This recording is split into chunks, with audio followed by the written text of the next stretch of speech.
What's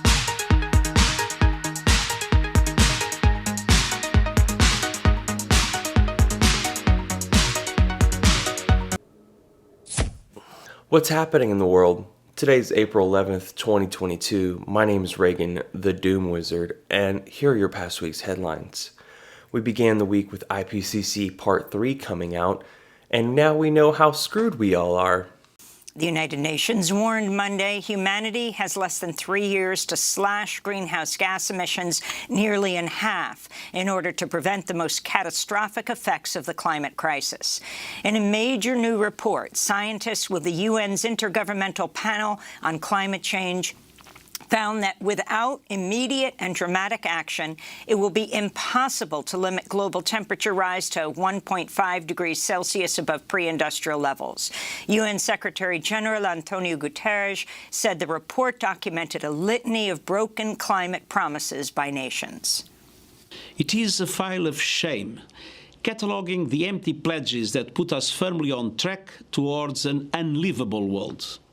We are on a fast track to climate disaster. Major cities underwater, unprecedented heat waves, terrifying storms, widespread water shortages, the extinction of 1 million species of plants and animals. And this is not fiction or exaggeration. It is what science tells us will result from our current energy policies. We also learned that 99% of the world's population lives in air quality worse than acceptable standards. Russia committed war crimes we all know now. Blinken said people were raped, tortured, beaten, tied up, and shot in Ukraine. Reuters says Red Cross can't reach Mariupol.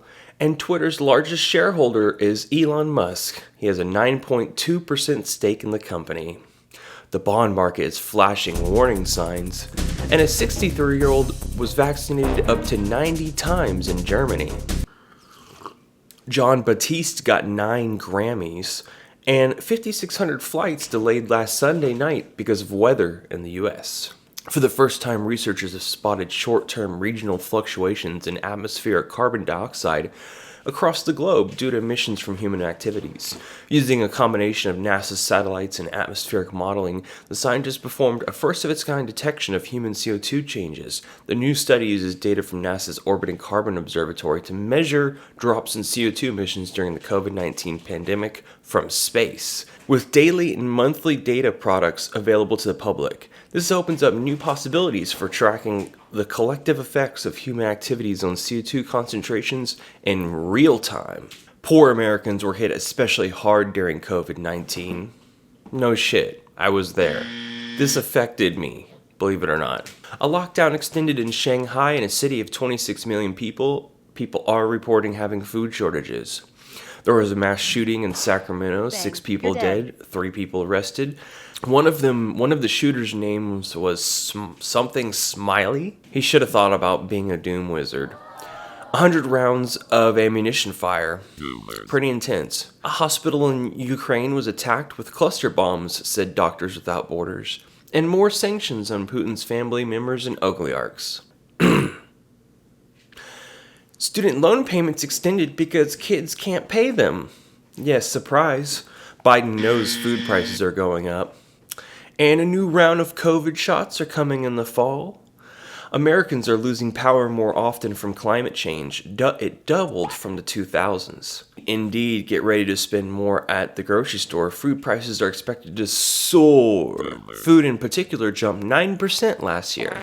Also, National Oceanic Atmospheric Administration, or NOAA, finds that 2021 saw a record amount of methane emissions. Nancy Pelosi and some other top officials tested positive for COVID, and Russia is preparing to bomb and attack the East and South. I was recommended a book called The They Knew, about how the government and big oil companies knew that there would be a climate emergency. They knew the effects of what we were doing, but we did it anyways because we're the most evil, because we're just evil. Weather patterns are now adjusting to a polar vortex collapse, creating a weak jet stream as we head deeper into spring.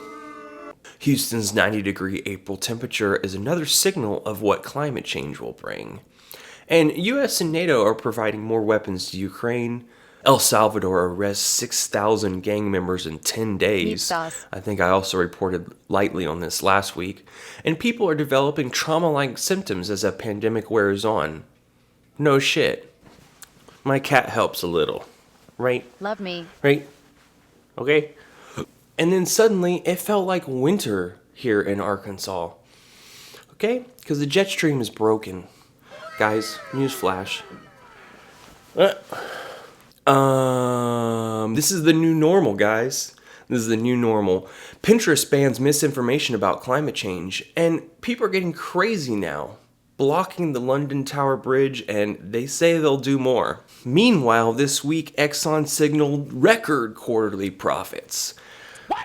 Although last week, 1,200 scientists in 26 countries took to the streets for a climate protest.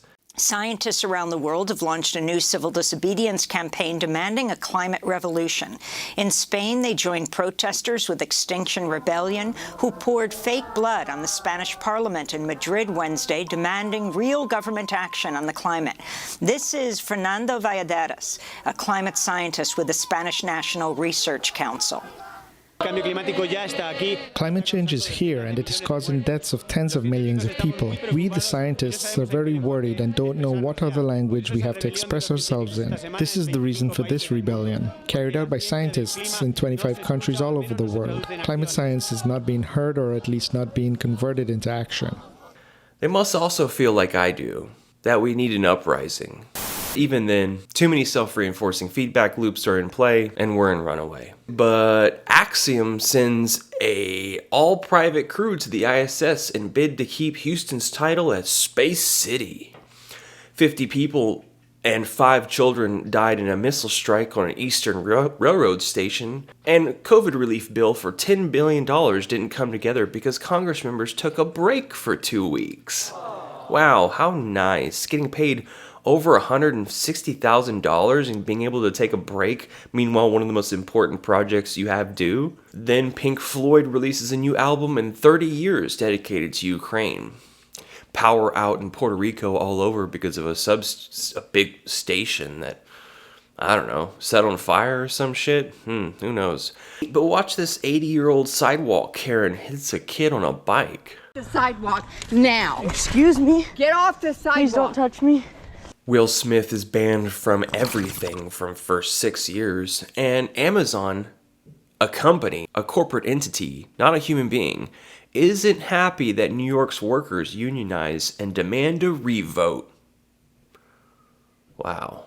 A woman was pulled out of a duffel bag in a car on fire. Get her up, get her up. What began as a high-speed police chase turned into a dramatic rescue as a woman was pulled from a duffel bag out of the trunk of a burning car. And a heat wave scorches LA. Monster Energy Drink asked the court to enforce a $175 million award against Bang Energy Maker. These are our big concerns, guys. Not your future, but about intellectual property. That's what matters right now. Extinction Rebellion protests took place all over. Oi, chop up your plastic.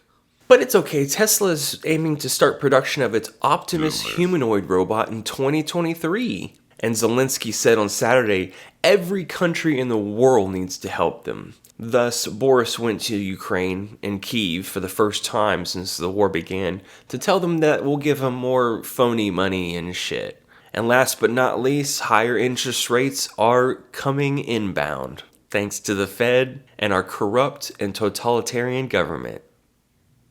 Excellent. This has been your April 11th What's Happening in the World update. My name is Reagan.